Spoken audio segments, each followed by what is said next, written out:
जिसे देखकर आदर से सर झुक जाए वही सच्चा गुरु कहलाए। आज आप ही के रिक्वेस्ट पे एक गुरु को फिजिक्स वाला, बहुत सुना हमने चाय वाला चाय वाली, लेकिन कहाँ से आए फिजिक्स वाला? फिजिक्स वाला के अलख पांडे बहुत पॉपुलर हो चुके हैं, यूट्यूब पे सेंसेशन है। देश में बहुत सारे बच्चों को बहुत सस्ते दामों में पढ़ाया, बहुत इम्पैक्ट क्रिएट किया। बड़ा भारत शो है ये। हाँ, बड़ा भारत शो क्या मतलब है इसका? ऐसे लोग जो भारत को बड़ा भारत बनाते हैं, उन्हीं की कहानियां हम आप तक पहुंचाते हैं। अलख पांडे जी से मिलने लगे अब हम। ये कौन है हमारी ऑडियंस को बता देते हैं, इनकी ऑडियंस तो इनको जानती है। ये नीट और जेईई की प्रिपरेशन कराते हैं और इनके साथ में हज़ारों लाखों बच्चे जुड़े हुए इनकी ऐप पे। हज़ारों लाखों बच्चे इनको यूट्यूब पे देखते हैं। बहुत सुंदर इम्पैक्ट क्रिएट किया। 3-4 हज़ार रुपया साल की फीस लेते हैं और बच्चों को पास करा देते हैं, उनका एंट्रेंस एग्जाम क्लियर करा देते हैं। कौन है अलख पांडे? पहले इनसे बात करते हैं। कोई कहता है कि मुन्ना भाई है टेक वर्ल्ड के। अलख पांडे, स्वागत है आपका। Thank you so much. बड़ा ही कौन हो आप? एक्टर हो, आप एक टीचर हो, आप एक कंटेंट क्रिएटर हो, या आप एक बिजनेसमैन हो, आप यूट्यूबर हो? कौन है अलख पांडे? सर्व कर रहे हैं नेशन को, मेरे को वैसा फील होता है। और जो बच्चों की डिमांड है उसके अराउंड वर्क करते हैं। जब बच्चों को नीड थी एक ऐसे एजुकेटर की जो ऑनलाइन आए और सारा कंटेंट फ्री में दे, तब मैं एजुकेटर था। तब मैंने बच्चों को फ्री में पढ़ाया, पूरी फिजिक्स का कंटेंट पूरा फ्री में रखा जब लोग पेड कर रहे थे। जब बच्चों को नीड हुई कि पूरा एक करिकुलम एक जगह आए, एक टेस्ट प्लेटफॉर्म बन के आए, तब डेफिनेटली मैं एक एडटेक का फाउंडर बन गया, एक बिजनेसमैन आप कह सकते हो। हमारे बच्चे बिजनेसमैन वर्ड बिल्कुल पसंद नहीं करते हैं। वो कहते हैं कि PW is an emotion, physics वाला इमोशन है बिजनेस में। जब बच्चों को कॉन्सेप्ट नहीं समझ में आता तब डेफिनेटली मैं एक्टिंग करता हूँ और एक्टिंग के थ्रू उनको समझाता हूँ, क्योंकि एक्टिंग मेरा पहला प्यार है, तो वो भी हूँ। तो सबका मिक्सचर हूँ, एक इंसान हूँ। फोन बात हाँ बेटा, हाँ ठीक है पापा खरीद ले। हाँ ठीक है पापा पैसा पैसा। तो एक्टिंग कर करके आपने बहुत बच्चे पास करा दिए, कईयों को आपने एडमिशन दिला दिया। क्या डेटा है इस समय? कितने बच्चे आपके यहाँ से रिजल्ट स्कोर कर गए हैं? अगर हम लोग बात करें पर्टिकुलर 2020 से 21 साल की, पिछले साल की, तो करीब 2500 बच्चा medical college, government medical colleges में गया और 1500 बच्चा हमारा डिफरेंट आईआईटीज़ के अंदर गया। एक डेटा ये भी कहता है हमारी टीम का कि गवर्नमेंट मेडिकल कॉलेज में पढ़ने वाला हर 6th स्टूडेंट, हर 6ठा बच्चा पीडब्ल्यू का स्टूडेंट है। बधाई हो, बधाई हो। पीडब्ल्यू नाम जो है ग्लोबल लगता है, लेकिन आते हैं बाद में फिजिक्स वाला। ये फिजिक्स वाला नाम कैसे आया? ये नाम भी आपने बहुत देसी रखने का कोशिश किया कि मैं इसको देसी रखूं। फिजिक्स मतलब समथिंग रियली डिफिकल्ट, पर फिजिक्स वाला मतलब राशन वाला, चाय वाला, है ना, काम वाला। तो ये कैसे नाम आया आपके मन में? मैं बैठा था कानपुर में, एक वहाँ पे एक लोकल ब्रांड चलती थी उस समय, चाय वाला नाम की। तो वहाँ बैठा था, कॉलेज छोड़ने वाला था, तो मेरी बहन मुझसे मिलने आई उस समय, समझाने कि अलग मत छोड़ो कॉलेज। वैसे हमेशा ज़िंदगी में उसने मेरा सपोर्ट किया। पहली बार वो समझाने आई थी कि कॉलेज मत छोड़ो, बैंगलोर होकर बैठा है, घर में पैसा नहीं है, तुम क्या बेवकूफ़ी कर रहे हो। तो उसने उसको बोला कि क्या कर रहे हो तुम, छोड़ रहे हो? बोली चाय वाला बनोगे क्या? चाय वाला से लिखा था वहाँ पे। नहीं, मैं फिजिक्स वाला बनूंगा। मैं सोच के बैठ गया उस चीज़ को, चाय वाला बनूंगा। फिर एक दिन मेरे दिमाग में आया, मैंने कहा दीदी फिजिक्स वाला बनेंगे, तो वो हंस रही थी। बट हाँ, वो क्या, वही फिजिक्स वाला फिर हमने दिल पे लगा लिया ना। तो ये वर्किंग फॉर टियर 2 टियर 3, मतलब छोटे शहरों के बच्चे आपसे जुड़े हुए हैं। यस। जो दिल्ली मुंबई का बच्चा आपसे कम जुड़ता है? कम जुड़ता है कंपैरिजन अगर आप करें, हाँ ऑफकोर्स कि टियर 3 का बच्चा हमसे ज़्यादा जुड़ पाता है एज़ कम्पेयर टू। पर एग्जैक्टली ऐसा नहीं कह सकते कि, देखिए आप ये नहीं कह सकते ना कि कोर्स अच्छा है तो अमीर बच्चा नहीं खरीदेगा। कोई चीज़ अच्छी है तो वो भी खरीदेंगे। पार्ले जी का 4 रुपये का बिस्कुट अमीर भी खाता है और उसको गरीब भी खाता है। पढ़ाने का स्टाइल आपका थोड़ा देसी है, ये मानना पड़ेगा। हाँ, कनेक्ट होता है बच्चों से, ये तो है, देसी तरह का तरीका है, वो प्रोफेशनलिज्म नहीं है। आज वर्नाक्युलर चलता है, ये बात को मतलब कहने में गर्व होना चाहिए। वर्नाक्युलर का मतलब हो गया, क्योंकि यू शुड नो दैट आज vernacular language is growing 12 times faster than English language on internet space. मैं आपसे और बात करूंगा आपकी जर्नी के बारे में। बच्चे तो आपको जानते हैं, मेरा और आपका फील्ड अलग है। मैं एंटरप्रेन्योरशिप पे काम करता हूं और आपके यहाँ जो बच्चे आते हैं उनको, जिनको नौकरी अच्छी चाहिए, बढ़िया नौकरी चाहिए, वो लोग आते हैं। फिर फील्ड अलग होने से मैं एक चीज़ तो हमारे यहाँ कॉमन है, मैं भी पढ़ाता हूँ और बहुत सालों से पढ़ा रहा हूँ, और मैं भी एक एंटरप्रेन्योर हूँ। और जब ऐसा व्यक्ति फीस चार्ज करने लगता है कभी कभी, तो बच्चों को शिकायत भी होता है, अरे अभी तो यूट्यूब पे फ्री पढ़ा रहे थे आप, अब ये क्या है, पीडब्ल्यू बना दिया आपने, फिजिक्स वाला, अभी पैसा क्यों मांग रहे हो? देश की सेवा करना चाहते हो। लेकिन आपकी, मुझे मालूम है, एम्प्लॉय स्ट्रेंथ भी काफ़ी होगी। कितने एम्प्लॉयज़ हैं आपके? 1900 एम्प्लॉयज़, उनकी तनख्वाह देनी है, तो थोड़ा सा रहम करना पड़ेगा बच्चों को भी। तो देखिए, पता है, और वैसे भी एक कहा जाता है कि व्हेन यू पे अटेंशन। जब आप पे करेंगे तो फिर अटेंशन भी आती है साथ में। आपको क्या लगता है कौन सा बच्चा ज़्यादा सिंसियर है, जो फ्री में आ रहा है यूट्यूब पे, या जो पे करता है आप पे? डिपेंड करता है। एक बच्चा जो लेट अस सपोज एक बच्चा जो बहुत ही गरीब घर का है, किसी ऑटो ड्राइवर का बेटा है, किसी रिक्शे वाले का बेटा है, और हाथ में एक सिर्फ मोबाइल फ़ोन है, या किसी की फोटो स्टडी दुकान है, जो नहीं पे कर सकता बैच के लिए, 4000 रुपये भी साल का नहीं पे कर सकता, वो तो सिंसियर है यूट्यूब पे भी। पर एक बच्चा जो पे कर सकता है और तब नहीं पे किया, तो डेफिनेटली वो ऐप पे आके ज़्यादा सिंसियर हो जाता है। क्या होता है, बच्चा जब पैसा दे देता है तो उसको लगता है ये मेरी जिम्मेदारी है, मुझे पढ़ना है। मुझे एक तो इंडियन माइंडसेट होता है, कहीं हम पैसा दे देते हैं तो फिर उसको चूज़ के निकालते हैं। 250 रुपये की चप्पल भी खरीदते हैं तो टूट जाती है तो जोड़ जोड़ के उसको तब तक पहनते हैं जब तक निकल ना जाए। तो पैसा देने के बाद एक बच्चे को ये तो फील होता है कि मुझे इसमें से निकालना है। पर मैं आपके 4,000 रुपये से आकर्षित हुआ और इसीलिए हमने आपको बड़ा भारत में बुलाया, क्योंकि जहाँ मुझे लगता है आपका कंपटीशन थोड़ा ज़्यादा प्राइस पे जरूर बेचता होगा। क्या आपका कंपटीशन का प्राइस पॉइंट क्या रहता है? कंपटीशन मतलब और लोग जो ऐसे कोर्सेज कर रहे हैं 40-50 हज़ार होगा, जो चल रहा था हमेशा से 40-50 हज़ार साल का और आप 4,000 साल का। 4,000 साल this is amazing. This is amazing. पर अब बाकी लोग के भी प्राइस कम हो रहे हैं जो कि अच्छा है, बच्चों के लिए चॉइस मिलेगी उन्हें। अब आप एक एंटरप्रेन्योर भी हो गए हैं। अब आप टीचर होने के साथ साथ, देखिए टीचर उतना ही कमाता है जितना वो पढ़ाता है। पर आप यूट्यूब पे आए, आपने आकर के फ्री में पढ़ा है। मैंने सुना आप काफ़ी पूरा कोर्स फ्री में पढ़ा रहे थे यूट्यूब में। पूरा कोर्स। तो यूट्यूब पे आए, अब आप साथ साथ पढ़ाना भी था और मैन पावर भी बिल्ड करनी थी और बिजनेस भी चलाना था, रेवेन्यू भी जनरेट करना था, खर्चे भी निकालने थे, प्रॉफिटेबिलिटी भी बुक करनी थी, ग्रोथ भी आपको चाहिए था, नए कोर्सेज भी लाने थे, टीचर्स भी हायर करने थे, टीचर्स की कोचिंग भी हो जाती है। इधर निकल गया, उधर निकल गया, वो आया ले गया, ये आया ले गया। तो इतने सारे झगड़े और इतनी सारी समस्याएं एक साथ 30 साल के एक लड़के ने, जो बेचारा इलाहाबाद से आया, तो मतलब एंटरप्रेन्योरशिप का जब ये जज्बा आया तो क्या सो पाते हो, कैसे करते हो? क्योंकि एंटरप्रेन्योर की लाइफ अलग है। मुझसे पूछेंगे एंटरप्रेन्योर कौन है? एंटरप्रेन्योर वो है जिसको बड़ी बिल्डिंग की छत से धक्का दे दो तो नीचे गिरने से पहले वो हवाई जहाज बना भी देता है और हवा में उड़ा भी देता है। मेरी नज़र में वो एंटरप्रेन्योर है। तो अलख पांडे कैसे एंटरप्रेन्योर है? कैसे मैन पावर बिल्ड करी? हमें लगता है हम स्टूडेंटप्रेन्योर हैं जो बच्चों ने बोला वैसे वैसे करते गए। जहाँ तक बात है यूट्यूब पे, हाँ यूट्यूब में हम फ्री में पढ़ाते थे और यूट्यूब पे 4 साल फ्री में जब पढ़ा रहे थे, पूरा कंटेंट डाल रहे थे, तो हम दुनिया से कटे रहते थे। तब हमने ऐसा स्टार्टअप नहीं बनाया था। तब हम रूम पे बंद रहते थे और कमरा का नॉक बंद रहता था, वहीं कमरे में एक गद्दा बिछा रहता था, उसी पे सो जाते थे ज़मीन पे और फिर उठ के फिर अपना शूट करते थे वीडियो। एक मोबाइल फ़ोन होता था, एक ट्राइपॉड। तो पहले ना बड़ा क्या बोल सकते हो आप, बड़ा ही हिडन फॉर्म में चले। हम किसी से बात नहीं करते थे, कटे रहते थे। बाकी लोग एक दूसरे से कनेक्टेड, हम कहीं यूट्यूब पे कहीं अपने चैनल के सिवा कहीं नहीं दिखते थे, सिर्फ पढ़ा रहे थे, बिल्ड कर रहे थे। एक पॉइंट ऐसा आया 2020 में जब हमको समझ में आया कि अब बच्चों को नीड है पूरी करिकुलम की एक कंप्लीट, और बाकी जगह 40,000 50,000 कोर्स चल रहा है। तो हमको लगा फिर करेगा कौन, मतलब कैसे होगा? अगर हम हमेशा यही सोचेंगे हम यूट्यूब पे पढ़ाते रहते हैं सही तो चल। मैं ना पहले 1 साल तक 1-1.5 साल मैंने यही स्टेटमेंट दिया कि मैं तो अच्छा कर रहा हूँ, मैं तो यूट्यूब पे फ्री में पढ़ा रहा हूँ। फिर मैं समझ में आया कि ये तो आप अपने लेवल पे अच्छा कर रहे हो, रिस्पॉन्सिबिलिटी नहीं निभा रहे हो, आप रिस्पॉन्सिबिलिटी से आप भाग रहे हो। जब आपसे कोई पूछ रहा है कि सर पीसीएम कैसे पढ़ें, फिजिक्स केमिस्ट्री मैथ्स, आईटी में कैसे सेलेक्ट हो, तो आप बोलते हो मेरे फिजिक्स वीडियो देख लो। टेस्ट कहाँ दे बच्चा, असाइनमेंट के कहाँ वीडियो सोल्यूशन देखे, कहाँ पे डाउट पूछे, कहाँ मैथ्स करे। तो इससे आप भाग रहे थे हर बार ये बहाना बना के कि मैं तो फ्री में पढ़ा दिया हूँ फिजिक्स। तब मुझे समझ में आया कि रिस्पॉन्सिबिलिटी, तो बच्चों ने रिस्पॉन्सिबिलिटी फील कराई। फिर मैंने ऐप बनाया, फिर बच्चों ने बोला कि हमको इस तरह का एक और कोर्स चाहिए, तो वो कोर्स के लिए जो लोग नीडेड थे वो लेके आया। फिर बच्चों ने कहा ये कोर्स चाहिए। तो अभी भी पीडब्ल्यू में हम लोग यही करते, जैसे मैंने अभी आपको थोड़ी देर पहले बताया कि बाकी जैसे अभी जितने भी ऐप्स होते हैं वहाँ पे बोला जाता है यूज़र कस्टमर यूज़र, पीडब्ल्यू में स्टूडेंट्स। तो हम लोग की पूरी आइडियोलॉजी स्टूडेंट पे डिपेंडेंट है। तो स्टूडेंट जैसा बोलते हैं आपका टेक वीक है, अब ये चीज़ खराब है, तो हम टेक में बंदे लेके आते हैं। विजन से बहुत ज़्यादा लोगों को अलाइन रखते हैं और विजन के अराउंड ही काम अभी तक अच्छा चल रहा है। तो अभी पढ़ाने वाले कितने टीचर हैं आपके पास? 500 टोटल टीचर, उसमें से 100 लेक्चर फैकल्टी हैं, 400 एसोसिएट फैकल्टी बोल सकते हैं। वो भी पढ़ाते हैं डिफरेंट जगह टेस्ट के video solution, doubt solution. And उन्हीं की वजह से पीडब्ल्यू, आई थिंक हम लोग बोलते हैं पीडब्ल्यू के सारे टीचर्स ऑसम हैं। तो बल्कि मैं तो कहता हूँ पूरे विश्व के हर सभी टीचर्स ऑसम हैं जो सही दिशा में काम कर रहे हैं। तो ये 100 और 400 के डिवीजन में जो टीचर पढ़ाते हैं, कई बच्चे नहीं कहते हैं नहीं हमको तो अलख पांडे जी से ही पढ़ना है? बोलते हैं। शुरू में बहुत हुआ ऐसा, हम यूट्यूब पे पढ़ाते रहे, इतना बड़ा स्टूडेंट बेस हमसे पढ़ रहा था। फिर हम ऐप में गए, तो ऐप में हम शुरू के 2 बैचेस में दिखे, पेड बैचेस। फ्री में तो अलख पांडे मिले, हाँ, जब पैसा लिया तो दूसरे टीचर हो गए। हाँ, यही बच्चे बोले, कहे इससे अच्छा तो फ्री में तुमको आपको हम यूट्यूब पे देख रहे थे, ये तुमने क्या कर दिया हम लोग साथ। ये हुआ शुरू में, पर मैंने उनको सच्चाई समझाई कि मेरी उम्र 30 साल है, ठीक है, मेरा टीचिंग एक्सपीरियंस आज के डेट में 8-9 साल का हो गया। अगर फॉर्मल टीचिंग देखें, कोचिंग का 8-9 साल का हो गया। पर 100 टीचर लगा दिया, बाकी 8 साल वाले तो 800 साल हो गया। हाँ, और अभी जो पढ़ा रहे हैं वो 12 साल, 13 साल, 14 साल, और ऐसा नहीं हो सकता 8 साल भी मेरे से बेटर भी टीचर हो। तो हमने हमेशा जैसे स्टार्टिंग के जितने भी टीचर्स भी फिजिक्स वाला में हायर हुए, स्टार्टिंग के आई थिंक 30-40 टीचर्स, तो फिजिक्स के तो सारे टीचर्स को हम देखते थे और मेरा यही क्राइटेरिया रहता था जो मुझसे बेटर फिजिक्स में होगा वो फिजिक्स वाला में आएगा।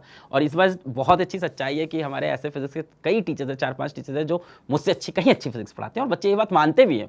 बच्चे कहते हैं आप उनसे अच्छी, पर प्यार हम अलग सर से करते हैं, तो प्यार भी नहीं बटना और अच्छे टीचर्स भी हम लोग लेके आए। तो इतना टीचर अब हायर करके लेके आए, तो टीचर्स का इंटरव्यू अभी भी आप लेते हो? अब नहीं ले पाते, अब पूरा एक प्रोसेस बना हुआ है, टेस्ट देते हैं, फिर सेकंड राउंड टेस्ट, फिर इंटरव्यू होता है, नॉलेज राउंड होता है।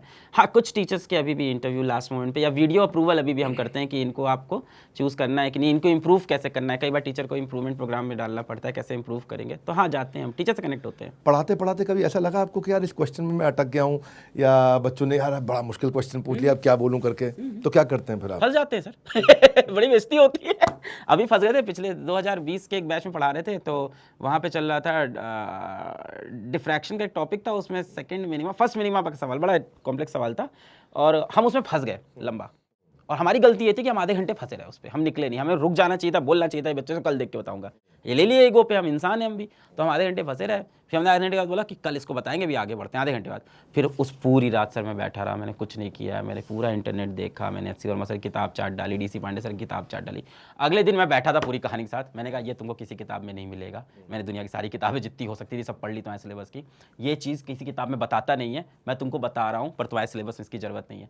तो बहुत रिसर्च करके, और यही हम अपने टीचर्स को बोलते हैं, कोई गलती हो जाए अगले दिन जाओ, सॉरी बोलो और उसको इंप्रूव करो नेक्स्ट डे जाके। वो रात सोनी नहीं है जिस दिन गलती करके गए, ये नहीं कि सो गए इसको सही कर लेंगे। वो अगला पहला दिन बच्चों ने मुझे जज नहीं किया, पहला दिन बच्चे डाउट में थे, अच्छा सर भी फंस सकते हैं फिजिक्स में, तब मेरा, पर नेक्स्ट दिन उन्होंने मेरी फाइटिंग स्पिरिट देखी कि सर पूरी पोथी लेके आ गए अगले दिन, तो एक दिन हारे तो उनको वो एक फाइटिंग स्पिरिट दिखती है यार। और एक्चुअली क्या होता है, मुझे ऐसा लगता है कि जैसे आप बात करो सुपर हीरोज की, तो सुपरमैन देख के कोई एक्साइट नहीं होता, सुपरमैन हर चीज में जीत जाएगा यार, मतलब सारी पावर, आंख से लेजर लेके सबसे तेज दौड़ रहा है, ये है वो है। पर अगर आप देखो सुपर हीरो कौन सा आपको अच्छा लगेगा, तो आपको सुपर हीरो अच्छा लगेगा कैप्टन अमेरिका, आपको सुपर हीरो अच्छा लगेगा बैटमैन, जो एक नॉर्मल ह्यूमन जैसे हैं, और सारी जैसे आयरन मैन, क्या किया उसने, टेक्नोलॉजी बनाई, तो हार भी सकता है वो आप जैसा इंसान है। तो बच्चे को बहुत खुशी होती है कि टीचर फेल कर जाए बीच में। टीचर सुपर हीरो नहीं ना, उसको लगे हाँ टीचर भी फेल, मेरे जैसा इंसान है।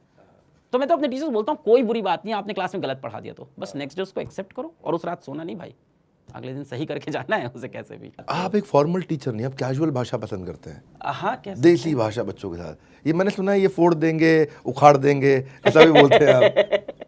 अब जो भाषा उनको समझ में आती है उसी में कनेक्ट करें, उनको ये ना लगे ना कि कोई एलियन से बात कर रहे हो आप।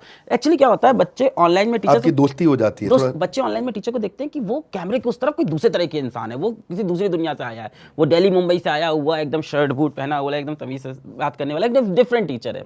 और हम लोग आते हैं तो उसे लगता है हमारे गली मोहल्ले वाला ही लौंडा है और इन्होंने बना लिया लाइफ में कुछ, तो हम भी वो देखते हैं कि क्या हम ऐसा बना सकते हैं, या तो उनको दिखता है उनका टीचर उनसे बहुत अलग है, वो उनके जैसा बन ही नहीं सकते। हमसे, हम लोग से वो कनेक्ट करते हैं कि हम लोग पर जब आप उनके जैसा बनने लगते हैं तो इसमें एक थिन लाइन भी हो जाती है, बहुत ज़्यादा। कोई ऐसा ना हो कि गड़बड़ वो लाइन क्रॉस हो जाए। ये बहुत ज़्यादा ध्यान रखना पड़ता है हम लोगों की, थिन लाइन कभी क्रॉस ना हो। इसके लिए हम लोग वीडियो की लगातार स्क्रूटनी भी करती है, वो टीम इंडिपेंडेंट है, मेरे वीडियो की भी स्क्रूटनी करते हैं कहीं, और कई बार मेरे को बोल भी देते हैं कि सर यहाँ पे आपने ना गलती से कहीं अबे बोल दिया है, तो हम कहते हैं हाँ यार इसको काट दो, अगर मैंने गलती से बोल दिया है। क्षमा भी मांगी है, मेरे मुँह से कभी जैसे बोलते बोलते मुँह से साले वर्ड कभी निकल गया कहीं, तो मैं तुरंत वहीं पे सॉरी बोल देता हूँ कि सॉरी मेरे मुंह से ये वर्ड निकल गया, इसको हम लोग काट लेंगे। होता है, थिन लाइन कभी कभी क्रॉस हो जाती है। मैंने सुना है आपके कोर्सेज में कोई बबीता भी आती थी। हाँ, ये बबीता कौन है? अच्छा, मुझे कोई बोला कि कोई नहीं, ये बबीता जो है रियल कैरेक्टर नहीं है, पर कहीं ये भी समझ में आया कहीं ऐसा ना हो कि थी बबीता पर ये बताया जा रहा है कि रियल नहीं है, लेकिन रियल थी। नहीं थी बबीता, पर अभी पता है बड़ी दिक्कत हो गई। पहले एक कहानी बता देते हैं। बबीता असल में एक कैरेक्टर है जिसको डिज़ाइन किया मैंने 2020 में। मेरी बहन मुझसे बोलती थी कि तुम लड़कियों का बहुत मजाक उड़ाते हो। मैं इलाहाबाद से उत्तर प्रदेश, हम लोग ने वही माहौल देखा कि बीवियों का मजाक उड़ाते हैं लोग, हंसते हैं, लड़कियों का तो कहीं ना कहीं मेरी भाषा में वो आ गया सीखते सीखते। पर मेरी दीदी जब मेरे को बताती थी तुम ये गलत करो, मुझे समझ आता था गलत कर रहे हैं, तो उसने कहा तुम एक कैरेक्टर बना लो और उसके थ्रू विमेन एम्पावरमेंट लेके, तो हम बबीता लेके आए। अब जब मेरे मुंह से गलती से निकल गया कि लड़कियां यहाँ पे करती हैं, तो मैं बोलता था बबीता मना कर रही है, डांट रही है, ऐसा नहीं बोलना, लड़के भी धोखेबाज होते हैं। पर अभी एक बड़ा इंसिडेंट ऐसा हो गया कि मेरा जब रिश्ता चल रहा था, बरिश्ते की बात अभी आपने लाई, तो उनके घर की जो दादी हैं और दादाजी हैं, उन्होंने बीच में एक दिन अचानक से रिश्ता कट के सोचा, उन्होंने बोला उसकी ऑलरेडी शादी हो रखी है, ये देखो बबीता नाम की लड़की से। तो हमने फिर बताया नहीं। तो ये लव मैरिज है आपकी अरेंज? ये बड़ा छुपा गया आपने सवाल पूछ लिया सर। नहीं बताइए ना क्या हो गया, मतलब आज बच्चों को पता चलना चाहिए कि हमारे अलग पांडे जी कैमरा के बाहर क्या करते हैं। अरे बच्चे बड़े गुस्सा हो रहे थे, कह रहे थे आपने शादी कैसे कर सकते हो, आप तो हमारे इंस्पिरेशन थे, हमें लगा सिंगल रहोगे। लव मैरिज है। जी नहीं, सबको प्रेम करने का अधिकार है, सब बहुत बढ़िया। लेकिन ये जो IIT JEE और नीट की तैयारी बाकी लोग कराते थे, थोड़ा टॉपिक बदलते हैं, हंसी मजाक भी हुआ। फॉर्मल बात है कि टीचिंग मेथोडोलॉजी में आपके कुछ खास है जो बच्चे आपको पसंद करते हैं। आप सबको मैं कहूँगा कमेंट बॉक्स में अगली दफ़ा और किसको इनवाइट करना है बताइए। आपने कहा था, मैंने इनको फ़ोन पे बोला अलग पांडे जी को कि भाई हमारे यहाँ बच्चे बोल रहे हैं कि यार अलग पांडे जी को बुलाओ, बड़ा फिजिक्स वाला। तो क्या आपकी मेथोडोलॉजी में खास क्या है, अलग क्या है, और क्या सिखाना चाहते हो बाकी टीचर्स को भी? ऐसे पढ़ाओ एकदम बात बनेगा। मुझे लगता है कि टीचर्स के अंदर एक चीज़ जो समय के साथ आ जाती है, भगवान ना करे मेरे अंदर आए, वो होता है कि घमंड आ जाता है कि मेरे को बहुत अच्छे कॉन्सेप्ट आते हैं, बहुत हाई लेवल चीज़ें आती हैं और मैं अपना लेवल दिखाऊंगा क्लास में जाके कि मुझे क्या आता है। आप ये नहीं सोचते हो कि जब आप 10th में थे, 11th में थे तो आपकी कितनी हालत ख़राब रहती थी। जस्ट इंटरव्यू के पहले आपने मुझे बोला था डिफरेंशिएशन इंटीग्रेशन में प्रॉब्लम रहता था, मैं बता देता हूँ। तो बच्चे ऐसे ही है ना, उनको थोड़ी आ रहा है, आप 50वीं बार पढ़ा रहे हो, वो पहली बार पढ़ रहा है, तो आप पहले ही समझो उसका पेन क्या है, तो उसके लेवल पे पहले तो गिर जाओ। दूसरी चीज़, जब उसको आप एग्जाम्पल दो तो उसकी डे टू डे लाइफ से कनेक्ट करते हुए एग्जाम्पल दो। तो मुझे लगता है कि बच्चों के इन अराउंड रहना और ये समझना कि वो बच्चा पहली बार टॉपिक पढ़ रहा है, एकदम बेसिक से चलना चाहिए। तो आप क्या एक स्टोरी टेलर है? हाँ, हो सकता है। आप एक कहानी के माध्यम से बात करते हैं? बहुत ढेर सारी कहानियाँ बीच बीच में भी आती हैं, लेक्चर के 10-15 मिनट बाद। जैसे मुझे लगता है बहुत देर से पढ़ाई हो गई है तो रुक के फिर वही बात करना चालू कर दिया बच्चों से। मुझे लगता है टीचर का काम ये है कि बच्चों को सेल्फ लर्निंग मोड में डाल दे। ये अगर कोई टीचर अचीव कर लेगा तो वो सही टीचर है। अगर वो बच्चों को अपने ऊपर डिपेंडेंट रखा है तो वो सही डायरेक्शन में नहीं जा रहा है। फिर आपका थोड़ा रीजनल टच भी आता है, मैंने सुना है। एक मेरे भी मैथ्स के टीचर थे, उनका भी रीजनल टच आता है, मैं बड़ा सम्मान करता हूँ, लेकिन मैं समझ में नहीं आती थी उनकी बात। कहते थे एक्स का भालू निकालो। अब भालू कहाँ से निकाल दूं मैं? तो बाद में समझ में कह रहे हैं एक्स का वैल्यू निकालो। वैल्यू, अच्छा वैल्यू। अच्छा, ये क्या है? Full of formulas, calculation, graph, conceptual explanations हैं, एक्सपेरिमेंट्स हैं। अब उसके में कहानी कैसे बनाते हो आप? मतलब उसको कैसे? मैं सुना कभी जीन्स वीन्स पे आप फार्मूला लिख के जाते हैं? हाँ, वो तो ऑफलाइन कोचिंग में था जब 2014-15 में हम पढ़ाते थे। तब मेरी एक 2 जीन्स थी तब मेरे पास सिर्फ। तो एक जीन्स को मैंने पूरा पेंट कलर आता है, फैब्रिक पेंट कहते थे उसको, तो उससे लाके मैंने इस पे सारे फॉर्मूलेस, पुली के डायग्राम, वेव्स के डायग्राम, SHM, ये सारी चीज़ें फॉर्मूलेस लिखे थे। तो बच्चों को बड़ा इंस्पायर करता है कि ये टीचर इतना डेडिकेटेड। और मैं सच में था, मुझे बहुत मज़ा आता था। मुझे उसको पहनने में एक ब्रांड सेंस आता था कि मैं खुद फिजिक्स का प्रमोटर हूँ। तभी मैंने टैटूज़ करवाया और एकदम मतलब एक खुद एक प्रमोटर बन गया। तो बच्चों के अंदर क्या लिखा है टैटू पे? ये तो आइंस्टीन की फेमस इक्वेशन है, मास एनर्जी इक्विवेलेंस है, ये E = mc² नाम से फेमस थी। यहाँ पे एक ऐसा नंबर है जो नेवर एंडिंग, नेवर टर्मिनेटिंग। तो इस तरह की चीज़ें थी जिससे बच्चे भी अट्रैक्ट होते थे। मुझे भी बहुत मज़ा आता था, मुझे भी लगता था कि मैंने खुद को समर्पण कर दिया है। कॉन्सेप्ट्स कहानियों के थ्रू अब मैं बता देता हूँ। जैसे एक कॉन्सेप्ट बड़ा अच्छा है, जैसे कि लेंस लॉ में है कि जब मैग्नेट पास आता है तो कॉइल में ऐसा करंट फ्लो करता है कि मैग्नेट दूर जाए, और जब मैग्नेट दूर जाता है तो कॉइल में ऐसा करंट फ्लो करता है कि उसको वापस ले आए, इलेक्ट्रोमैग्नेटिक इंडक्शन में। तो मैं इसको ऐसे बताता हूँ कि कॉलेज में कुछ मैम लोग आपको मिलेंगी जिनसे आप जब बात नहीं करोगे तो आपको व्हाट्सएप मैसेज हाई ड्रॉप कर देंगी, और जब आप बोलोगे चलो डेट पे तो फिर कहेंगी यार क्या सोच रहे हो यार, अभी टाइम नहीं है। तो ना आपको दूर जाने देंगी ना पास आने देंगी। इस तरह की छोटी छोटी चीज़ें रिलेट करते रहते हैं, बच्चे कनेक्ट कर ले जाते हैं। नहीं, आप प्रोडक्ट लेकर के आ रहे हो, आपका रेवेन्यू में जंप आ रहा है। मैंने देखा कि अब आप पहले केवल नीट की और इसकी प्रिपरेशन करा रहे थे, आप जेई की, अब आप और भी नए प्रोडक्ट लेकर के आ रहे हैं। तो क्या आप अलग पांडे टीचर से बिजनेसमैन बन चुके हैं? नहीं, मुझे नहीं लगता, और मैं कभी नहीं बनना चाहूँगा। मैं रिज़ाइन कर दूंगा जैसे मुझे ऐसा फील हुआ कि मैं बिजनेसमैन बन गया हूँ, या मैं बहुत महंगी गाड़ी से चल रहा हूँ, या बहुत बड़ा बंगला खरीद के बैठ जाऊँगा। मुझे नहीं लगता। मुझे लगता है जो डिमांड है उसको पूरी करना है। अगर बात है पैसे की, तो मुझे लगता है मैंने ऑलरेडी लाइफ में पैसे बना लिए थे ऑफलाइन कोचिंग से, यूट्यूब से। 1900 लोगों की टीम आपके साथ काम कर रही है, मस्ट बी ह्यूज ऑफिस। कितनी अब मैं सुना आपने फिजिकल कोचिंग सेंटर्स भी खोल दिए हैं? Right, 20 physical coaching centre, hybrid coaching centre खोले हैं 16 सिटीज़ में अंदर। अच्छा, ये आप भी कुछ बीबी जूनियर कुछ मैंने देखा, काफ़ी बढ़िया लॉन्च था, ये क्या है मतलब? एडटेक में हम भी K-12 में आए हैं। बाकी सब के सब बच्चों को पहली, दूसरी, 5वीं कक्षा में, 10वीं, 12वीं कक्षा में सब स्कूल की पढ़ाई कराते हैं और एग्ज़ाम्स की तैयारी कराते हैं। हमने क्या किया, हमने मॉडल लॉन्च किया कि एग्ज़ाम के साथ भी और एग्ज़ाम के बाद भी उसका एकेडमिक स्कोर और पर्सनालिटी स्कोर। मैं आपसे ज़रूर सीखना चाहूँगा कि आप एंट्रेंस एग्ज़ाम की तैयारी में इतना अच्छा कैसे करते हैं, पर स्कूल की पढ़ाई में हमने क्या किया है, इसको 7999 के अंदर पूरे साल की पढ़ाई, सारे सब्जेक्ट, सारी क्लासेस, सारी लैंग्वेजेस के अंदर 17 board, CBSE board, ICSE board, 1 lakh question bank, 50,000 videos हमने, और साथ में पर्सनालिटी बिल्ड करने के लिए, पब्लिक स्पीकर बनाने के लिए, उसको एंटरप्रेन्योरशिप के लिए। तो हमने एक बेसिकली उसको अगर एंटरप्रेन्योरियल माइंडसेट बिल्ड करना है तो दुनिया का सबसे अफोर्डेबल प्रोग्राम हम लेकर के आए हैं, बीबी जूनियर। ये बड़ा बिजनेस का है, पर फिलहाल आज बात बीबी जूनियर की नहीं हो रही है, आज बात हो रही है PW की, फिजिक्स वाला। नहीं सर, जो आप प्राइस लेके आए हो बहुत अच्छा, मतलब ये बहुत अच्छा है। और मुझे भी लगता है कि हम सबको करना पड़ेगा ऐसा। एक फिजिक्स वाला से काम नहीं बनेगा, मतलब इस तरह के मल्टीपल लोगों को आना पड़ेगा, ना आप जैसे लोग आएंगे तो रेवोल्यूशन आएगा सर, मज़ा आएगा, बहुत अच्छी चीज़ है। क्या ये सही है कि अभी भी आप केवल 12th पास हैं, आपके पास कोई और डिग्री नहीं है? तो ये कभी आपके आड़े आया या कभी बच्चों ने इस पर सवाल उठाया आपके ऊपर? अगर आपसे पूछा जाए यूनिकॉर्न या यूट्यूब, तो आप क्या पसंद करेंगे दोनों में से? अलग पांडे क्यों है? कभी ऐसा तो नहीं लगता कि अपुन ही भगवान है फिजिक्स का?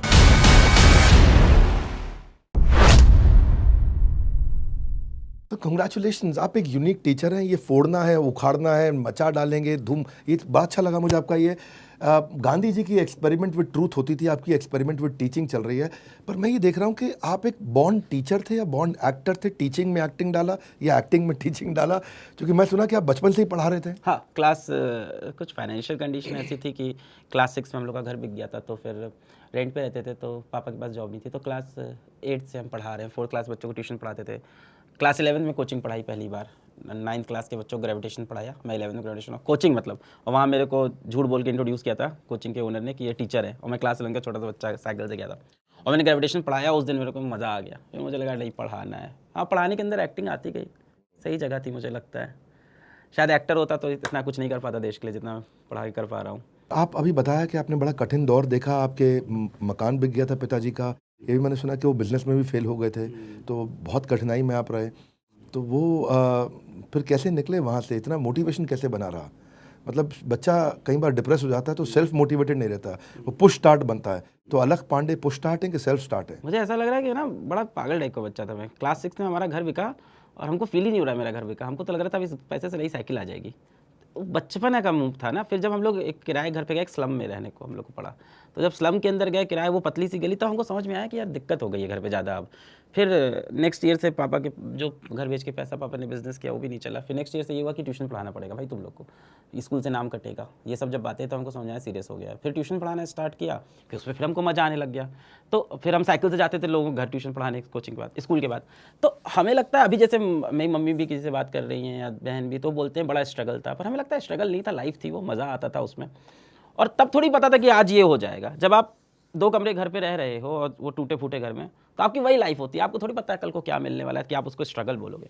तो आई थिंक वो एक जर्नी थी जो चली, और उसमें मोटिवेट किसने किया? हालातों नहीं किया। मतलब ये तो था कि कुछ बड़ा करना है, यहाँ से मम्मी के लिए कुछ करना है। ये हम अम्मा बोलते हैं, मम्मी को अम्मा बोलते हैं, अम्मा बुलवाती हूँ वो घर वाले। तो ये लगता था अम्मा के लिए। अम्मा ने बहुत फाइट किया, मतलब अकेले। फिर उन्होंने 50 साल की उम्र में स्कूल ज्वाइन किया पढ़ाने को, 50 साल की उम्र में, क्योंकि उन्हें फॉर्मली BEd कर रखा था पर पढ़ाती नहीं थी। तो उनको देख के लगता था कि वो 4000 रुपये के लिए स्कूल जा रही हैं, मैं ट्यूशन पढ़ा रहा हूँ। पूरा घर स्ट्रगल करता रहा। अभी 2019 में जाके घर खरीद पाए हम लोग, अब जाके। तो लंबा पीरियड चला पूरा किराए के घर पे। अब तो क्या, अब तो बहुत घर खरीद सकते हैं आप। 350 करोड़ का रेवेन्यू कर रहे हैं।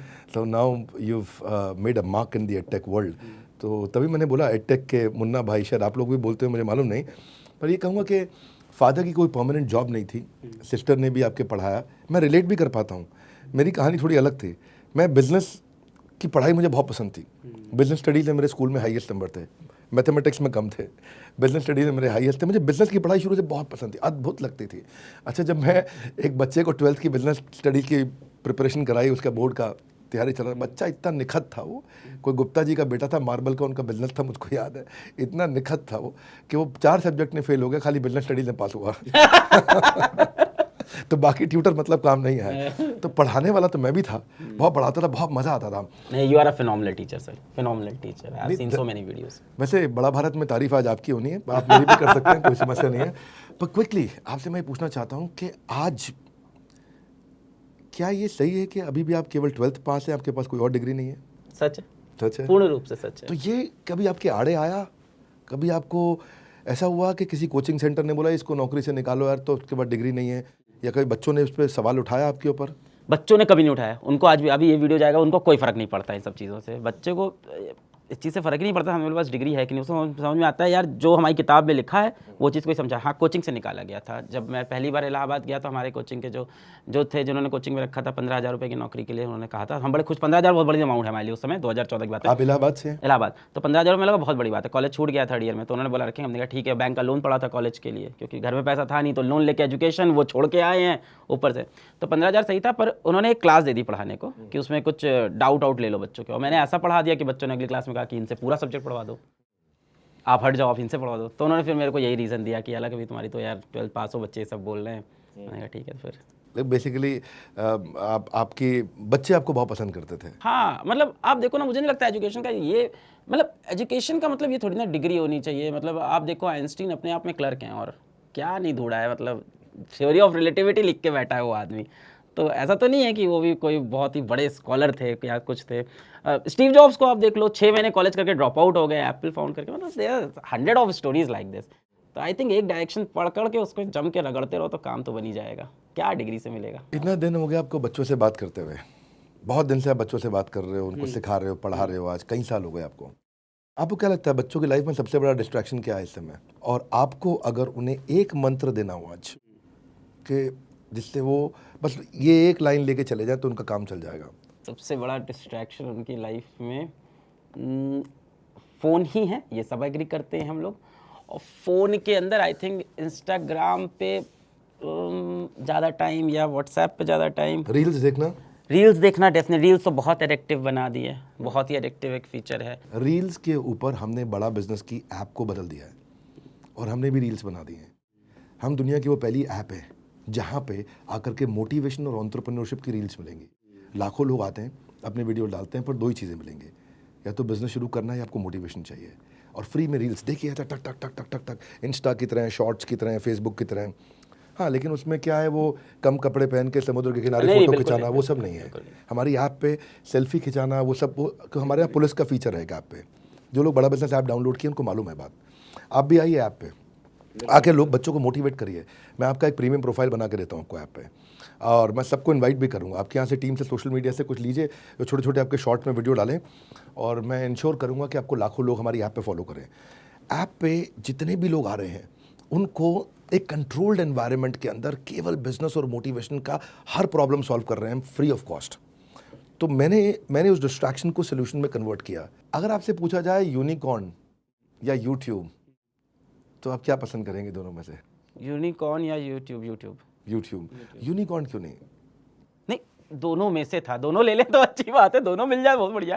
पर ऐसे तो यूनिकॉर्न क्या है, मतलब मुझे नहीं लगता कि मेरे बच्चे यूनिकॉर्न जानते भी होंगे। वो तो यूनिकॉर्न से पूछेंगे क्या वो सींग वाला यूनिकॉर्न, वो नहीं समझते। हाँ, यूट्यूब पहला प्यार है। लेकिन आप आज बड़ा बिजनेस के चैनल पे आए हैं तो हमारी भाषा तो वही रहने वाली है। नहीं, अरे सर मैं उसको बिल्कुल भी डीमीन नहीं कर रहा हूँ। I really respect you. आप कितने वीडियोस देखे, आपकी गीता से आप जो रिलेट करके चीज़ें बताते हो, आपको तो बहुत टाइम से देख रहा हूँ सर। बिल्कुल मैं वो डीमीन नहीं कर रहा हूँ। मैं बता रहा हूँ हमारे बच्चों के फ्रेंड्स में यूनिकॉर्न बन के उनको कुछ नहीं मिलने वाला ना भाई। अगर उनका कोई कोर्स 4000 से 5000 का चला गया और फिजिक्स वाला यूनिकॉर्न बन गया तो उनके लिए तो बहुत बुरा हो गया ना ये। तो उनके लिए तो यूनिकॉर्न का मतलब है कि फिजिक्स वाले ने पिछले साल जो कोर्स 4000 का निकाला था वो इस साल 3600 का निकाला, जो कि हमने किया। तो उनको ये चीज़ ज़्यादा मैटर करती है। अब यूनिकॉर्न का स्टेटस हाँ वहाँ मैटर करता है जहाँ आपको हायरिंग करनी होती है, अच्छे टैलेंट लाने होते हैं, वहाँ मैटर करता है। पांडे जी, आप हमारी इंडस्ट्री में ही है, एडटेक में है, और इसी इंडस्ट्री के अंदर हम एंटरप्रेन्योरशिप पे काम करते हैं। और आप ये समझ रहे हो कि पेंडेमिक के बाद समय बदला है। पेंडेमिक में सब कुछ ऑनलाइन हुआ, अब बच्चों के अंदर हंगर, भूख जाग गई है यार, ऑफलाइन भी होनी चाहिए क्लास। तो ऑनलाइन में आप ऐसे कैसे पढ़ाते हैं कि उनको ऑफलाइन जैसा एक्सपीरियंस मिले? हमें लगता है जहाँ ऑनलाइन में बाकी लोग को यही लगा कि इसको बहुत बहुत प्रोफेशनल, बहुत डिजिटल बना देते हैं, इसको एकदम हाई फाई बना देते हैं, वहाँ हम लोग ने इसको देसी रखा। बच्चा जैसे कोचिंग में जाता था, जैसे मैं एग्जांपल देता हूँ कि किसी का नाम नहीं लूंगा, जैसे एक ऐप हो गया जहाँ टीचर बैठा है और यहाँ पे अपने बोर्ड पे लिख रहा है। किसका नाम नहीं ले रहे हैं? किसी का भी नाम नहीं लूंगा मैं, नो कंट्रोवर्सी। अब टीचर बैठा है और यहाँ पे लिख रहा है और बच्चे की स्क्रीन पे ऐसा लिखता हुआ टीचर दिखाई दे रहा है ये, और एक टीचर है जो स्मार्ट बोर्ड पे या व्हाइट बोर्ड पे उछल के पढ़ा रहा है। तो डेफिनेटली इसकी एनर्जी बच्चे को ऑफलाइन से फील होती है। तो पहली चीज़ तो हम लोगों ने पेन टैप सिस्टम नहीं रखा कि पेन टैप से नहीं चलेगा भाई, खड़े होकर पढ़ाओ बोर्ड पे, बच्चे को दिखना चाहिए टीचर मेहनत कर रहा है। बच्चा ये चाहता है उसका टीचर भी मेहनत करे, उससे वो इंस्पायर होता है कि हमारे सर 2 घंटा खड़े होकर पढ़ाए हमको। अब वो बैठ के पढ़ाएगा, उसका पहले एनर्जी डाउन। दूसरी चीज़ ये हुई कि हम लोगों ने कभी ये नहीं बोला कि आप ये सेट ऑफ रूल्स या मतलब ये प्रोफेशनलिज्म फॉलो करो, या वीडियो की शुरुआत में कुछ पर्टिकुलर वर्ड्स हैं इसको बोला, ऐसा कुछ भी नहीं रखा। तो जैसा टीचर ऑफलाइन में पढ़ा। अच्छा हाँ, इसमें दूसरा क्लिकिंग फैक्ट ये था फिजिक्स वाला में कि हम एक भी ऑनलाइन फेस लेके नहीं आए। बाकी जितने भी ऑनलाइन प्लेयर थे वो क्या करते थे कि कोई भी यूट्यूब चैनल जो बड़ा होता था उसके मेन चेहरे को उठाते थे और टीचर बना देते थे। वो टीचर नहीं है, आप समझ नहीं रहे हो, वो इन्फ्लुएंसर है। उसको आप बोल रहे हो वो टीचर है, उसको आप आईटी जेई पढ़ाने को दे रहे हो जिसका इसमें कोई एक्सपर्टीज नहीं है। हमने सारे टीचर कहाँ से लाते थे? ऑफलाइन से। ऑफलाइन के अच्छे टीचर्स जो 7-8 साल ऑफलाइन में घुन के पढ़ा चुके हैं, हम उनको लाते थे। वो इसके पहले कहीं इतने बड़े प्लेटफॉर्म पे ये नहीं कि बहुत सारे जितना बड़ा नाम होगा बाद में आपको उनको हाँ मैं समझ रहा हूँ, उतना उनके साथ परेशानियां भी होती हैं। और दूसरी चीज़, इसमें कोई दिक्कत नहीं अगर परेशानी हो, it's worth taking the pain अगर वो बंदा इस लेवल का हो। पर बात ये है कि ऑनलाइन में जितने ग्रो हो रहे थे वो इन्फ्लुएंसर थे ना कि टीचर। तो मुझे लगता है अच्छे टीचर्स हम लोग ऑफलाइन से लेके आए। तो जब ऑफलाइन से टीचर ही आए थे तो ऑफलाइन जैसा पढ़ाते रहे। बाकी ऑनलाइन ने ऑनलाइन से टीचर उठाए तो वो हमेशा सोचते, मैं आपको बताता हूँ ऑनलाइन में आज 30% टीचर जो हिट होंगे उन्होंने आज तक ऑफलाइन पढ़ाया नहीं होगा, उनका कंटेंट बहुत कमजोर होगा। अलग पांडे, क्या आपकी बाकी यूट्यूब पर पढ़ाने वाले टीचर से बनती है या उनसे थोड़ी कटती है? मैं बात नहीं करता जल्दी किसी से, मैंने नहीं की, और मेरे को लगता है वो मेरे फेवर में था। बहुत से लोगों से बात करते हैं तो बहुत लोग डिस्ट्रैक्ट कर देते हैं कि ये भी कर सकते हैं, अपना चैनल यहाँ बेच सकते हैं, वहाँ बेच सकते हैं। आज के टाइम पे सबसे बनती होगी मेरे ख्याल से, पता नहीं, मेरी बहुत ज़्यादा बात नहीं होती लोगों से। आपके बिजनेस में क्योंकि इवॉल्व मार्केट है तो कंपटीशन बहुत है और टीचर्स की खरीद फरोख्त होती है, बहुत ज़्यादा। जो हम सुनते हैं, जो पहले हम सुना करते थे पार्लियामेंट में होता है ऐसा हाँ कि सांसद की खरीद फरोख्त, तो उसको बड़ा बुरा माना जाता था। तो यहाँ टीचर्स की तो आप भी करते हैं या आपके साथ हुआ? नहीं, हम करते नहीं, हमारे साथ हुआ ना, स्टार्टिंग में ही हो गया था, शुरू के 4 महीने के अंदर। तो हमारे बड़े ही अच्छे 4 टीचर थे, वो चले गए थे, उनको ले गए थे बड़े ऑर्गेनाइजेशन पर, कुछ हुआ नहीं। बच्चों ने दूसरे ऐप की रेटिंग तक गिरा दी थी जाके, मतलब 4.7 पे उनकी रेटिंग थी और 3.9 पे चली गई। उनके किसी चैनल पे अगले दिन क्लास में, प्राउड से बोल रहा हूँ, पर एक चीज़ खराब थी, पर अगले दिन उनके किसी चैनल पे, मतलब जेई का टीचर लेके गए थे वो, अगले दिन उनकी यूपीएससी की क्लास नहीं हो पाई यूट्यूब पे क्योंकि बच्चों ने कमेंट सेक्शन ब्लॉक करा दिए थे। तो बहुत ही गलत स्टेप था ऐसे बीच से टीचर को उठाना। आपके यहाँ से जो टीचर लेके गए, आपने उनका तो बताया, ऐसा तो नहीं कि आप वो नहीं बता रहे कि जो आप भी किसी यहाँ से लेके आते हैं कभी कभी? नहीं, ऐसा कुछ भी अभी तक तो नहीं किया, वरना ये आ जाती बात, मैटर बन जाता, और बच्चे छोड़ेंगे नहीं हमको, हम ऐसा कर देंगे तो। एक बार आप कोई आइडियोलॉजी सेट कर दो तो उसको आप तोड़ नहीं सकते, और तोड़ना चाहिए भी नहीं। हाँ, हम लोग यहाँ जब टीचर आते हैं कई बार बड़े प्लेटफॉर्म से, अच्छा एक बड़ी शॉकिंग बात है कि टीचर्स किसी प्लेटफॉर्म पे लेटर सपोज 100 रुपये पे काम कर रहे हैं तो कहते हैं हम फिजिक्स वाला में आने को तैयार है 60 रुपये में भी, बस ले लो अंदर। तो हम लोग कहते हैं वहाँ कोर्स कंप्लीट कर लो, उसके बाद आप आ जाना। तो मैं आपसे प्रश्न करना चाहता हूँ, क्या यही आप में कुछ अलग है बाकी टीचर्स के मुकाबले, या इससे अलग भी आप में कुछ अलग है बाकी टीचर्स के मुकाबले?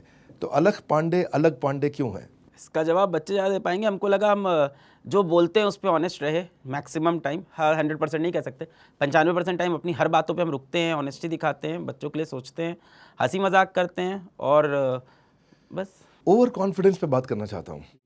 कभी ऐसा लगा कि बहुत ओवर कॉन्फिडेंस हो गया मुझे, या मैं कहीं या किसी ने आपको ऐसा फीडबैक दिया, या आपको लगता है कि आप कौन हैं, आप एक विनम्र व्यक्ति हैं या आप थोड़ा ओवर कॉन्फिडेंस भी महसूस करते हैं? नहीं, मुझे सेल्फ डाउट बहुत रहता है, बहुत ज़्यादा। मैं बच्चों को बोलता हूँ सेल्फ डाउट मत रखो, टू बी ऑनेस्ट मैं एक्सेप्ट करता हूँ। सेल्फ डाउट से ज़्यादा फियर ऑफ फॉलिंग मुझे हमेशा रहता है, और फियर ऑफ फॉलिंग ऐसी चीज़ है जो मुझे पुश करता है हमेशा सारे प्रिकॉशन लेके और सारे काम करने को। कई बार मैं बहुत रिस्की स्टेप ले लेता हूँ, बट फियर ऑफ फॉलिंग में ओवर कॉन्फिडेंट नहीं हो पाते, फियर ऑफ फॉलिंग रहता है। पर इसके विपरीत मैंने तो कुछ और सुना। मैंने सुना कि कोई आदमी आया, आपका एक टीचर ले गया और आपने आके स्टेटमेंट दे दिया कि तू 1 लेकर जाएगा, मैं 100 अलग पांडे खड़ा कर दूंगा। वो तो आसान था ना, उसमें ओवर कॉन्फिडेंट क्या, वो तो मुझे पता था मैं कर दूंगा, वो तो मैं श्योर था। हाँ, वो हमारे टीचर लेके गए तो वो बड़ा इमोशन हर्ट हो गया था, और बच्चे बैचे बोल रहे थे कि सर आप तो गरीब हो, अब क्या होगा। वो बच्चों को ऐसा लगता है आप कैसे करोगे, इतने बड़े बड़े जायंट आपके साथ ऐसा कर रहे हैं, अब तो हम लोग का पूरा कोर्स डिस्टर्ब हो जाएगा। तो फिर मैं यूट्यूब पर गया और मैंने बोला कि तुम 1 अलग पांडे लेकर जाओगे, मैं 1000 अलग पांडे खड़ा कर दूंगा। तो 100 तो खड़े हो गए अब, और क्या। तो ये ओवर कॉन्फिडेंस था, ये तो मुझे लगता है कि सही जवाब था, सही समय पे देना जरूरी था, लोग कमज़ोर समझ रहे थे और हमने करके दिखाया। 100 अलग पांडे खड़े हैं हमारे साथ। कभी ऐसा तो नहीं लगता कि अपुन ही भगवान है फिजिक्स का? नहीं, फिजिक्स तो मुझे बहुत कम आती है, तो मैं बहुत बार एक्सेप्ट कर चुका हूँ। I like your humility. मैंने कभी कभी टेस्टिंग और ट्राइंग क्वेश्चंस पूछे, और I am in love with the philosophy that you have actually build. YouTube पे आप आए, पॉपुलर हुए, मैं भी यूट्यूब पे काफ़ी वीडियोस बनाए हैं। सर आप बहुत पॉपुलर हुए। धन्यवाद। I think about 19 million subscribers हो गए हैं यूट्यूब पे हमारे भी। मैं काफ़ी दिनों से वीडियो बना रहा हूँ, कंट्रोवर्सीज होती हैं, लोग मेरे बारे में बुरा भला बोलते हैं। कभी कुछ वीडियोस में उन्होंने बहुत कुछ बोला। एक बारी मैं उस पर आज मेरे वीडियो पे नहीं जाऊँगा। मैं आपसे आपके बारे में पूछना चाहता हूँ, कोई ऐसी कंट्रोवर्सी हुई जिसने आपका दिल दुखाया? हाँ सर, हुई ना, बहुत सी कंट्रोवर्सीज ऐसी हुई। शुरू में जब मैं स्टार्ट कर रहा था चैनल तो छोटी छोटी कंट्रोवर्सी होती थी, तो मैंने एक रूल बनाया था, और मैं आज भी अपने सारे टीचर्स को यही बोलता हूँ कि the best way to handle a controversy is not to handle it. हाँ, मैं भी यही करता हूँ। तो कुछ कंट्रोवर्सीज हुई मेरे खिलाफ, मैंने कभी रिप्लाई नहीं कुछ रिप्लाई मत दो सर, आप सारी चीज़ें 2 महीने में शांत हो जाती है। पब्लिक बहुत जल्दी, ऑडियंस बहुत जल्दी चीज़ें भूल जाती है, पर आप जब रिस्पांस देने लगते हो ना तो आप उसी लेवल पे गिर जाते हो। Correct. फिर आप तू मैं वो खत्म नहीं होती, ईगो की फाइट खत्म नहीं होती। And to be very honest, मैं भी गिरा हूँ सर 1-2 बार, क्योंकि गिर जाता है, इंसान ही है लास्ट में। तो एक जो भी हमारी टीचर जब मूव हुए थे और बच्चों ने बहुत बुरा हाल किया था उनका, टीचर्स का, गालियाँ लिख रहे थे, तब मेरे दोस्त साथ में रात में बैठा था और मेरे आँख में आंसू आ गया उस टीचर के लिए जो मुझे छोड़ के गई थी। और मैंने कहा कि यार ये टीचर 2 दिन पहले इनकी फेवरेट टीचर थी, और आज ये गाली कर रहे हैं। मैंने कहा एक गलती मैं करूँगा लाइफ में और ये पूरी ऑडियंस मेरे अगेंस्ट टर्न हो जाएगी। मैं तुषार दोस्त तो उससे कह रहा था, मैं आँख में आंसू भराया था। तो मुझे ये समझ में आया कि ऑनलाइन वर्ल्ड में सर बहुत सेंसिटिव गेम है और 2 मिनट में कहानी चेंज हो जाती है। आपकी एक गलती को सब लोग इवैल्यूएट करते हैं, पर सबसे अच्छा तरीका कंट्रोवर्सी का ये शांत रहो, बीत जानी है। ओके, लास्ट प्रश्न, क्या अलख पांडे झूठ बोलते हैं? हाँ बिल्कुल, इंसान है बहुत बहुत सारे झूठ बोलते हैं जहाँ ज़रूरत होती है। जिस झूठ से भला हो जाए वो झूठ नहीं, वो तो अच्छा है बोलते हैं। नहीं, आपके साथ एक और पुराने सुपर 30 वाले हमारे टीचर आए थे, अच्छा अध्यापक, उन्होंने भी यही उत्तर दिया था। हाँ, वो झूठ जिससे सामने वाले का मोटिवेशन बढ़ता हो बोलना चाहिए। But that's nice, I can understand what you are saying. अलग सर, आपने अपने पैशन के साथ कभी कॉम्प्रोमाइज़ नहीं किया। आज आप हमारे से मिलने आए, मुझे अच्छा लगा। ये जो जुनून अलग करने का अलख में है, उसने कई बच्चों को सफलता दिलाई और यही कारण था कि मैंने आज आपको बुलाया यहाँ पे। कहते हैं कि जीतने का जज्बा हो और हौसला हो भरपूर तो मंजिल तो मिल ही जाएगी, अगर थकना ना हो मंजूर। ये वो अलख पांडे हैं जो कभी थके नहीं हैं। इस एपिसोड से आपकी क्या लर्निंग्स रही? आपने हमारे टीचर अलख पांडे से क्या सीखा? और अलख पांडे जी से पूछना चाहेंगे कि आपका कैसा एक्सपीरियंस रहा इसमें? सर बहुत अच्छा है, ऑनर्ड फील कर रहा हूँ कि आपसे मिला, आपसे देर से बोलने बुलाया। इट्स ऑनर कि मैं आपके सामने बैठा हूँ। आपको सर देखा है सर, हम लोगों ने यूट्यूब पे देखा और आपसे इंस्पायर होते थे। आपकी केस स्टडी वीडियोस, गीता के श्लोक्स आप लिख के लाते थे, हम मैं उससे मोटिवेट हुआ हूँ, कितनी चीज़ें सीखी है। मैं बोल नहीं पाया, अब मैं बोल रहा हूँ। रियली ऑनर कि मैं आपके साथ बैठा हूँ। And I think this particular video, आपका ऑडियंस काफ़ी डिफरेंट है, पर ये वीडियो और ढेर सारे स्टूडेंट्स तक और ढेर सारे टीचर्स तक, गाँव के लोगों तक पहुँचे कि मतलब मैं भी ऐसे बैकग्राउंड से आया हूँ सर जहाँ पे मतलब मेरे पास मतलब लोगों से उधार लेके बाइक चला रहा था और वहाँ से यहाँ तक की जर्नी हुई है। तो ये बच्चों को भी पहुँचे ये वीडियो और उन लोगों को भी पहुँचे जो लाइफ में बड़ा करना चाहते हैं। तो हसल कुछ नहीं है, मैं हमेशा बोलता हूँ कि अगर तुम्हें चमकना है तो घिसना तो पड़ेगा ही। वाह। तो मुझे लगता है इस वीडियो को सबको शेयर करें और सभी लोग को ये स्टोरी जानी चाहिए। ज़रूर शेयर करिए, बहुत इंस्पिरेशन मिलेगा, सारे बच्चों को इंस्पिरेशन मिलेगा। और मेरा पर्पज़ ये नहीं है कि आप इस वीडियो से लोग फिज़िक्स वाला ज्वाइन करें या मैं उनका पेड प्रमोशन कर रहा हूँ, लेकिन फिर भी मैं कहूँगा कि आप ज्वाइन करके देखिए। अरे थैंक यू। मैं फिर भी कहूँगा, मैं तारीफ़ करना चाहूँगा फिज़िक्स वाला की, क्योंकि ये मैं नहीं बोल रहा हूँ, मेरे साथ हज़ारों लाखों बच्चे बोल रहे हैं। ऐसे एक ऑनेस्ट व्यक्ति अलख पांडे जिनसे आज हम मिले हैं, बहुत खुशी हुई आपसे मिल करके। और क्विकली मैं आप सबसे कहना चाहता हूँ, मेरी ऑडियंस से, आपकी पॉपुलर डिमांड में हमने आपको इनवाइट किया आज बड़ा भारत शो में। बस थोड़ा सा है और इंतज़ार, आ गया एक और बड़ा बुधवार। आप किसको देखना चाहेंगे अगले एपिसोड में, आकर के बताइएगा। हमारे साथ जुड़े रहने के लिए, इस वीडियो को सब तक पहुँचाने के लिए आप सबका हृदय की गहराई से प्रेमपूर्वक बहुत बहुत धन्यवाद। अलख पांडे जी, आपका विशेष धन्यवाद। Thank you sir. एक लाइन बची है सर, हम लोग का इतना बजट नहीं कि आपसे पेड प्रमोशन करा पाए sir. You are such a legend, मतलब we really admire you, all our students know you, they really admire you and we really respect you a lot sir. धन्यवाद, थैंक यू। Thank you. आज मिलने वाले हम राजू श्रीवास्तव जी से, जिन्हें king of comedy कहा जाता है। तो राजू श्रीवास्तव जो सबको इतना हंसाते हैं, सबको इतना गुदगुदाते हैं, क्या उन्हें भी कभी गुस्सा आता है? क्या लाफ्टर चैलेंज को आपका करियर का टर्निंग पॉइंट माना जाए? क्या आपने कभी किसी और का कंटेंट चुरा करके सुनाया है? आपको क्या लगता है राजू श्रीवास्तव अगर कॉमेडियन नहीं होते तो क्या होते?